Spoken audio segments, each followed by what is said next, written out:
Salam saudara terkasih di dalam nama Tuhan kita Yesus Kristus. Kembali kita berjumpa di dalam sesi-sesi tentang pria, firman Tuhan tentang pria.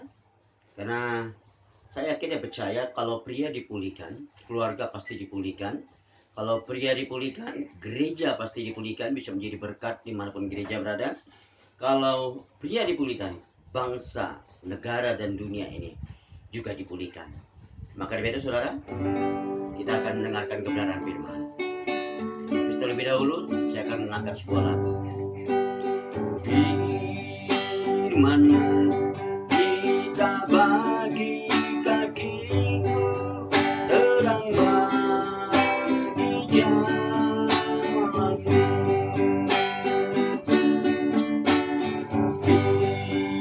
Firman kita bagi kakiku, terang bagi jalanku. Bapa, di dalam nama Yesus, berfirmanlah kepada setiap kami, beri hikmat, kepekaan, dan kemampuan bagi kami untuk menjadi pelaku dari firman-Mu. Pakai mulut bibir hamba-Mu, biarlah perkataan Kristus yang mengalir, yang akan membawa damai sejahtera bagi setiap kami, umat-Mu yang mendengarkan kebenaran firman ini. Begitu juga bagi hamba-Mu yang menyampaikan kebenaran firman ini. Maka dari itu Tuhan lawatan, Tuhan menjamah kami, urapan Tuhan tercurah dalam mulut bibir hamba-Mu, dalam pikiran hamba-Mu dan hati hamba-Mu, yang akan membawa keselamatan bagi umat-Mu. Di dalam nama Yesus Bapa, kami siap mendengarkan firman-Mu. Mari umat Tuhan yang percaya kita berkata, amin. Salam jemaat terkasih di dalam nama Tuhan Yesus Kristus. Pada siang hari berbahagia ini, saya akan men-sharingkan satu topik tentang pria. Terlebih dahulu mari kita lihat Alkitab kita yang diambil dari kitab 1 Petrus 3 ayat yang ke-7. Sekali lagi saya katakan, mari kita ambil Alkitab kita di dalam 1 Petrus 3 ayat yang ke-7. Bagi yang sudah dapat, sama-sama kita membacanya. Demikian juga kamu, hai suami-suami, hiduplah bijaksana dengan istrimu sebagai kaum yang lebih lemah. Hormatilah mereka sebagai teman pewaris dari kasih karunia, yaitu kehidupan, supaya doamu jangan terhalang.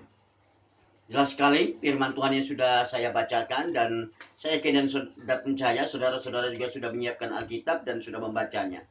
Nah, tema kita pada hari ini yang berjudul pria yang berhasil. Saya yakin dan percaya setiap kita sebagai pria ingin mencapai, ingin jadi pria yang berhasil. Di dalam pernikahan, di dalam keluarga kita ingin menjadi pria yang berhasil. Di dalam usaha pekerjaan kita ingin menjadi pria yang berhasil. Di dalam penggembalaan ataupun aktivitas lain kita ingin menjadi pria yang berhasil. Maka dari itu, hari ini kita bisa membahas ada dua kunci, ada dua cara yang akan saya sampaikan bagaimana supaya kita bisa menjadi pria yang berhasil. Tetapi terlebih dahulu kita coba satukan pemahaman kita. Nah saudara, menurut saudara, pria yang berhasil itu pria yang bagaimana? Menurut saudara, pria yang berhasil itu pria yang bagaimana? Dari beberapa tempat yang sudah saya tanyakan kepada pria-pria, banyak pria yang menjawab dengan jawaban yang berbeda. Salah satunya dia bilang begini, Pak, menurut saya pria yang berhasil itu adalah pria yang memiliki deposito yang banyak. Menjadi eksekutif muda. Maka disebut dengan pria yang berhasil. Tapi ada lagi yang bilang berkata begini, Pak, menurut saya pria yang berhasil itu adalah pria yang punya jabatan, punya pekerjaan yang besar.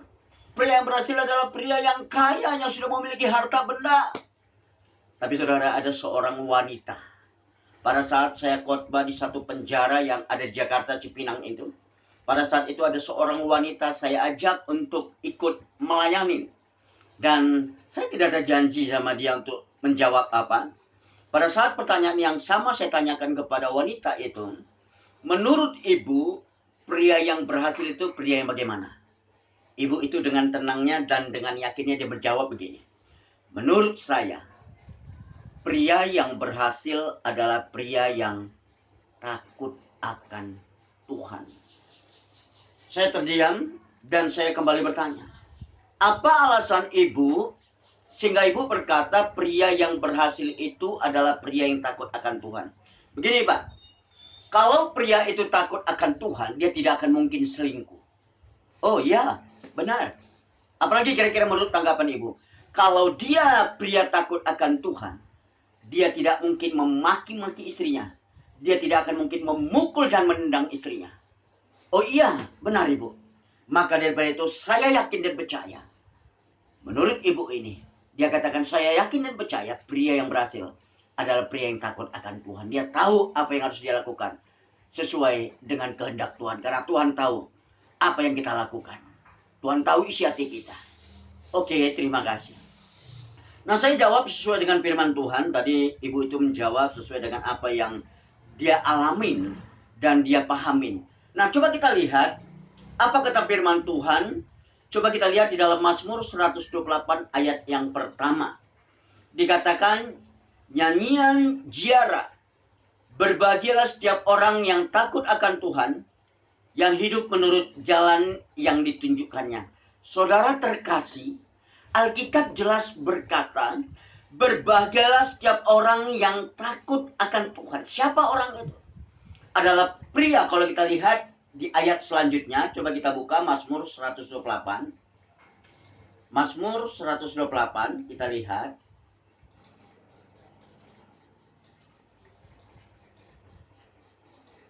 Mazmur 128, kita lihat ayat selanjutnya. Dikatakannya begini. Mazmur 128.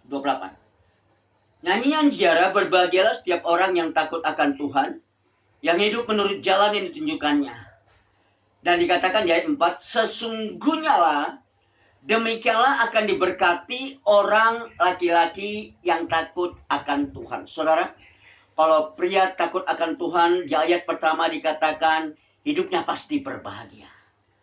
Dan kebahagiaan yang dia dapatkan karena dia takut akan Tuhan, itu bisa terimpartasi kepada istri dan anak-anaknya.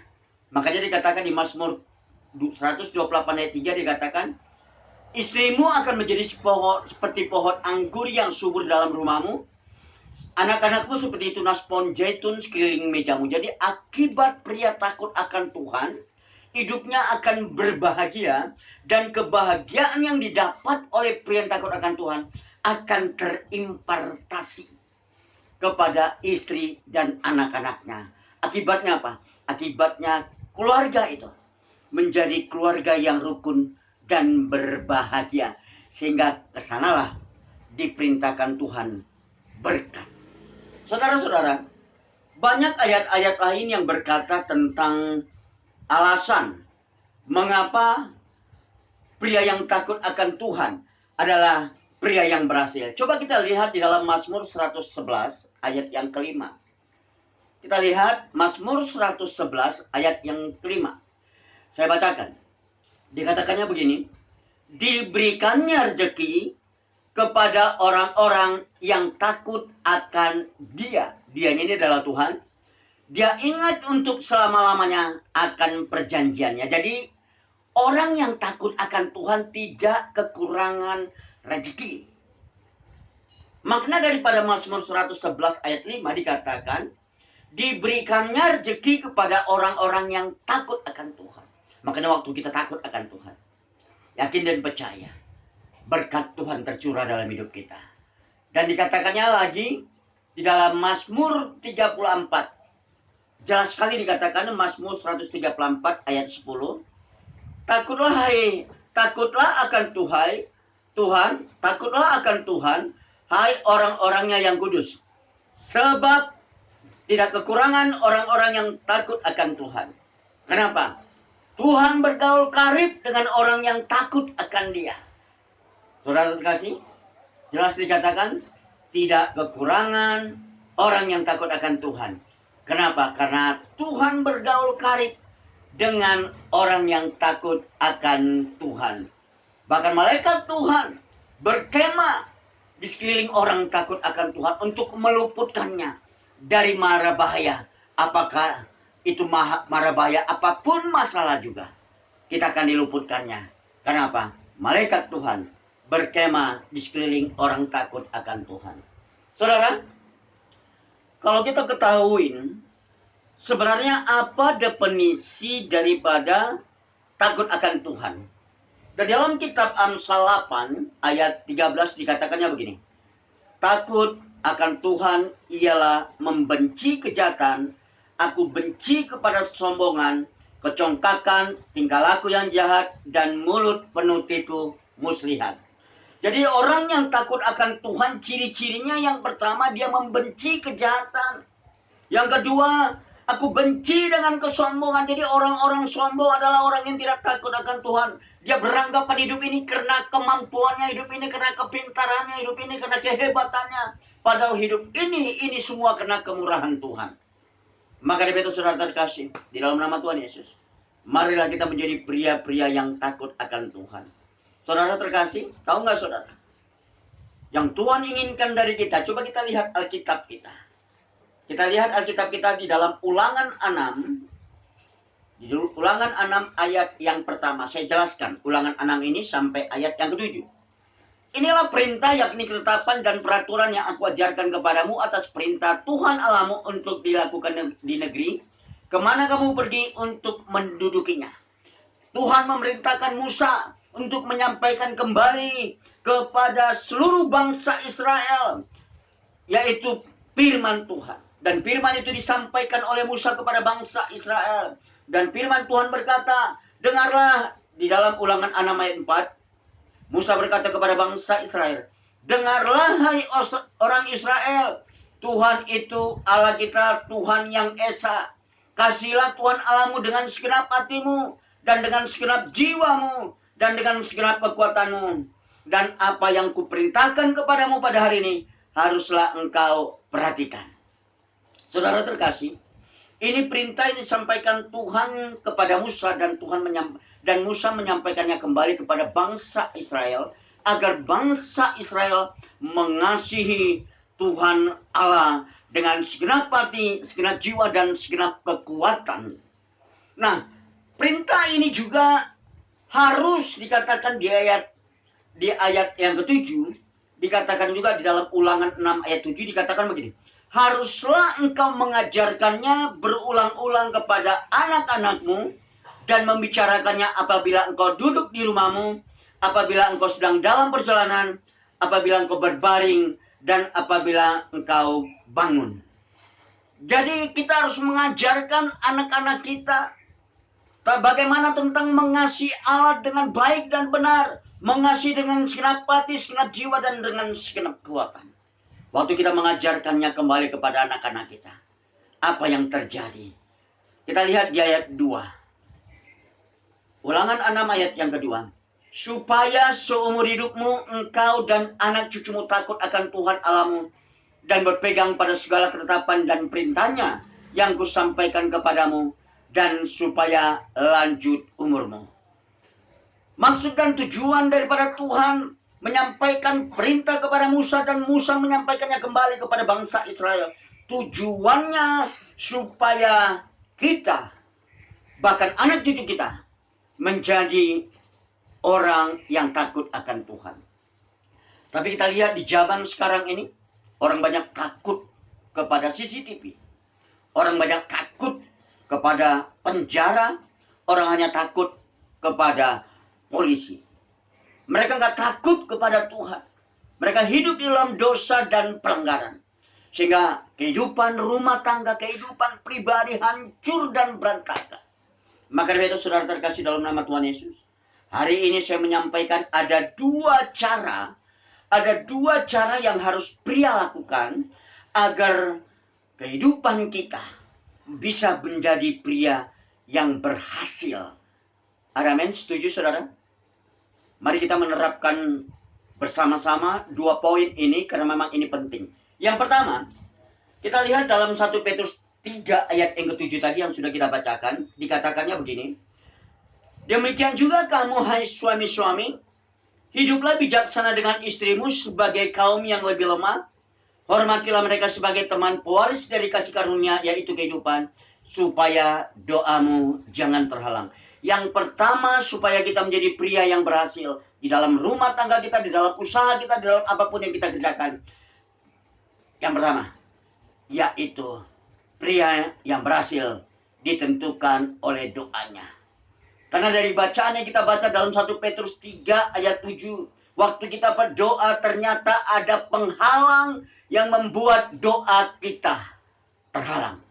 Kita berdoa kepada Bapa Sorgawi, tapi waktu kita tidak melakukan bagian kita yang sudah diperintahkan Tuhan, maka doa kita terhalang, tidak sampai kepada Bapa Sorgawi. Alkitab kata di dalam 1 Timotius 2 ayat ke-8, kita buka 1 Timotius 2 ayat 8, dikatakan begini, oleh karena itu aku ingin supaya di mana-mana orang laki-laki berdoa dengan menadakan tangan yang suci, tanpa marah dan tanpa perselisihan. Tuhan inginkan, Paulus berkata kepada anak rohaninya, Timotius, aku ingin supaya di mana-mana laki-laki yang berdoa dengan menadakan tangan yang suci, tanpa marah dan tanpa perselisihan. Saudara, kita lihat di mana-mana, di jaringan doa, saya ada pernah di jaringan doa, kita lihat di gereja, kita lihat di rumah. Yang berdoa mayoritas paling banyak adalah ibu-ibu. Padahal jelas dikatakan di ayat ini, aku ingin supaya di mana-mana laki-laki yang berdoa. Apa alasannya Paulus berkata kepada anak rohaninya Timotius supaya laki-laki yang berdoa? Ada 3 alasannya. Yang pertama, doa seorang pria memiliki kuasa yang besar. Contohnya Ayub. Ayub setiap hari Ayub berdoa. Di dalam kitab Ayub 1 ayat 5 dikatakan, keesok harinya pagi-pagi bangunlah Ayub lalu mempersembahkan korban bakaran sebanyak jumlah anak-anaknya. Ayub berdoa kepada Tuhan agar Tuhan mengampuni dosa dan pelanggaran anak-anaknya. Apa yang terjadi? Di dalam kitab Ayub 1 ayat yang 10, Iblis berkata kepada Tuhan di dalam satu dialog, bisa dibaca dalam kitab Ayub 1 ayat 10. Iblis berkata begini, bukankah engkau yang membuat pagar sekeliling dia dan rumahnya serta segala yang dimilikinya? Apa yang dikerjakan Ayub telah kau berkatin dan apa yang dimilikinya makin bertambah di negeri itu. Saudara terkasih, akibat dari Ayub berdoa setiap pagi, Tuhan melakukan bagian Tuhan, Ayub melakukan bagian Ayub, Ayub melakukan doa, dan Tuhan melakukan bagiannya. Dia memagari segala sesuatu milik kepunyaan Ayub. Sehingga pada saat itu waktu iblis mau menghancurkan kepunyaan Ayub, iblis nggak mampu.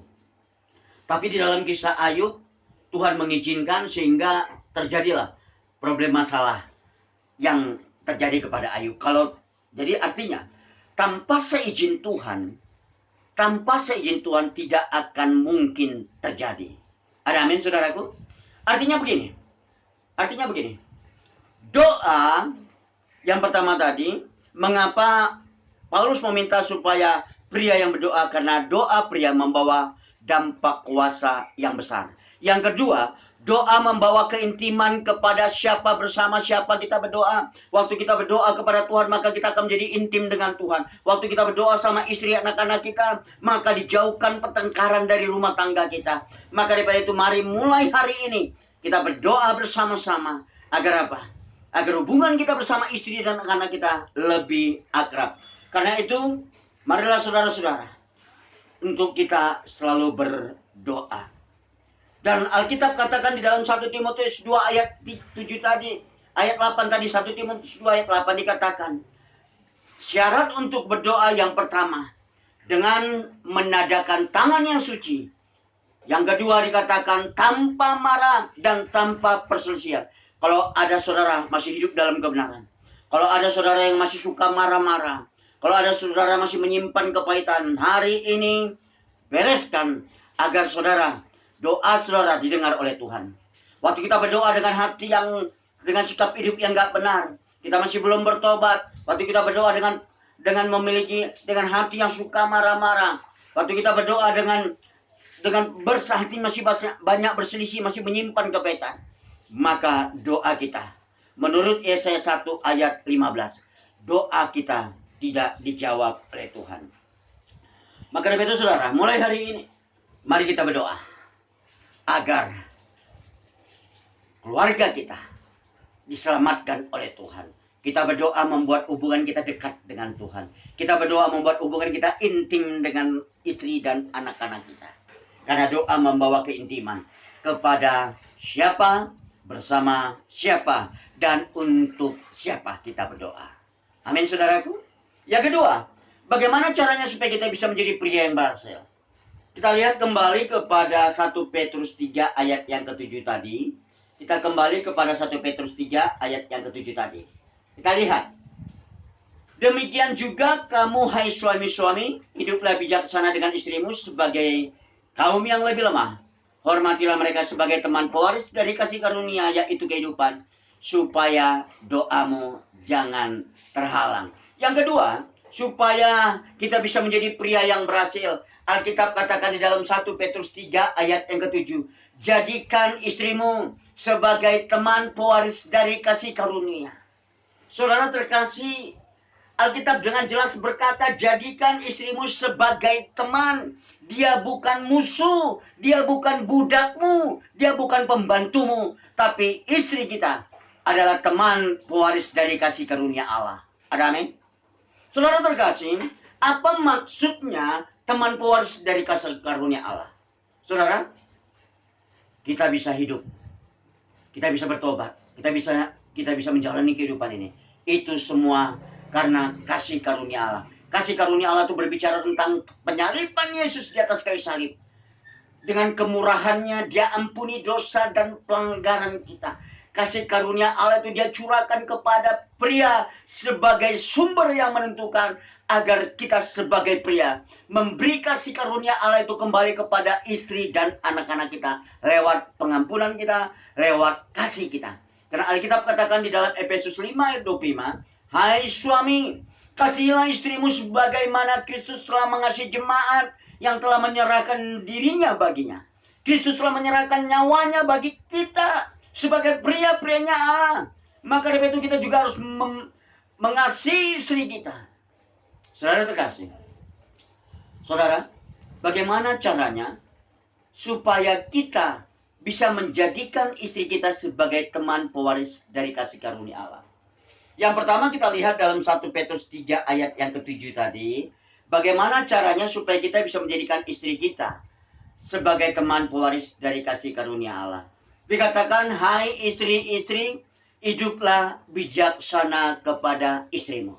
Yang pertama, kita bisa menjadikan istri kita sebagai teman pewaris dari kasih karunia Allah dengan cara hidup bijaksana. Seringkali kita tidak hidup bijaksana dengan istri kita. Seringkali kita menjadikan istri kita orang yang nomor sekian. Kita lebih mengutamakan teman kita. Kita lebih mengutamakan pekerjaan kita. Kita lebih mengutamakan anak kita. Kita menjadikan istri kita nomor sekian. Padahal Alkitab dengan jelas katakan, kasihlah istrimu. Saudara terkasih, saya juga pernah mengalami yang sama. Waktu saya belum bertobat, saya lebih mengutamakan teman. Saya lebih mengutamakan pewaris daripada kasih karunia Allah. Maka dari itu saudara terkasih, hiduplah bijaksana dengan istrimu. Jadikan istrimu sebagai teman pewaris dari kasih karunia.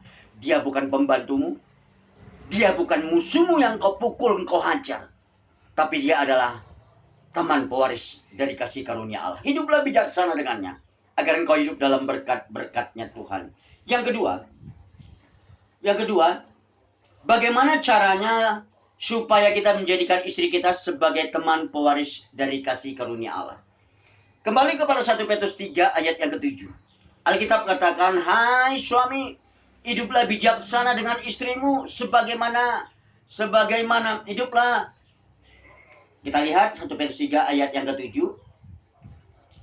Demikian juga kamu hai suami-suami, hiduplah bijaksana dengan istrimu sebagai kaum yang lebih lemah. Hormatilah mereka sebagai teman pewaris dari kasih karunia, yaitu supaya doamu jangan terhalang. Yang kedua, cara yang harus kita lakukan adalah kita menjadikan, kita lihat, kita menghormatin istri kita. Cara yang kita lakukan untuk menjadikan istri kita sebagai teman pewaris dari kasih karunia Allah, menurut 1 Petrus 3 ayat yang ke-7, hormatilah mereka sebagai kaum yang lebih lemah. Saudara, bagaimana cara kita menghormati istri? Yang pertama, waktu istri kita bicara, dengarkan mereka. Wanita itu makhluk bicara. Tapi seringkali kita waktu istri kita bicara kepada kita, kita marah, kita maki-maki. Kamu tahu apa? Kamu bego, kamu gak mengerti apa-apa. Tapi hari ini, mari kita memiliki sikap hati yang mau mendengarkan istri kita. Waktu kita mendengarkan istri kita, itu artinya kita menghormati dia. Yang kedua, miliki sikap hati yang merasa sok pintar. Sehingga waktu istri kita bicara sering kita patahkan kata-katanya. Kita tidak peduli dengan tanggapan dan saran dari istri kita. Yang ketiga, hiduplah terbuka dan jujur. Masalah keuangan, hiduplah terbuka dan jujur. Kalau berapa gajimu, nyatakan kepada istrimu. Lalu doakan bersama-sama dengan istrimu. Alkitab katakan, jika 2 orang sepakat meminta dalam namaku, permintaan mereka akan dikabulkan Bapa di surga. Kalau gajimu berapapun itu, doakan bersama istrimu. Waktu engkau mendoakan bersama istrimu, Tuhan akan memberkati keluargamu, mencukupkan segala kebutuhan hidupmu. Yang keempat, berikan penghargaan sport kepada istrimu dengan cara menghormati setiap talenta pendapat istrimu. Hormatin mereka dengan memujinya, dengan merendahkannya. Seringkali hanya gara-gara waktu istri kita masak, dia kelebihan garam. Seringkali kita marah hanya masalah sepele kecil itu. Padahal istri kita tidak sengaja menambahkan garam yang sudah ditambahkannya tadi. Kita seringkali marah, kamu mau nikah ya? Kenapa sayur ini asin? Kamu ada pria yang lain yang kamu sukai. Seringkali kita marah kepada istri kita hanya karena masalah sepele. Hari ini, mari kita bertobat sebagai pria. Menjadikan istri kita sebagai teman pewaris dari kasih karunia. Tuhan Yesus memberkati. Mari kita berdoa. Bapa, di dalam nama Tuhan Yesus, Tuhan, ampuni kami sebagai pria-pria Allah yang selama ini tidak hidup bijaksana kepada istri kami. Kami tidak menghormati mereka sebagai teman pewaris dari kasih karunia. Ampuni kami Bapa. Ampuni kesalahan dan dosa kami Tuhan. Kami mau Tuhan hidup rumah tangga kami rukun. Karena kami tahu Tuhan, di mana ada kerukunan, di situ ada berkat Tuhan tercurah. Ampuni kami Bapa. Sebagai pria-priamu yang selama ini tidak taat kepada kebenaran firman-Mu. Ampuni kami Tuhan, yang mana selama ini kami tidak mau melakukan firman-Mu. Kami egois, kami merasa pintar, kami merasa hebat, kami merasa enggak. Tapi hari ini lewat kebenaran firman-Mu, Engkau menegur kami, Engkau menuntun kami, bahkan Engkau menasihati kami dengan kasih-Mu. Terima kasih Bapak. Berkati pria-priamu yang sudah mendengarkan firman Tuhan ini. Berkati istri-istri, agar istri-istri yang selama ini merasa kepahitan dengan suaminya dapat melepaskan pengampunan. Terima kasih Bapak. Di dalam nama Tuhan Yesus, hamba-Mu sudah selesai menyampaikan kebenaran firman-Mu. Tapi hamba-Mu yakin dan percaya kebenaran firman-Mu tidak akan kembali dengan sia-sia. Firman itu akan bekerja, menolong untuk memulihkan rumah tangga. Di dalam nama Yesus. Terima kasih Bapa. Haleluya. Mari jemaat Tuhan yang terkasih kita katakan amin. Salam. Tuhan Yesus memberkati. Sampai jumpa di hari esok dengan sesi-sesi pria, dengan tema yang lain. Tuhan Yesus memberkati. Amin.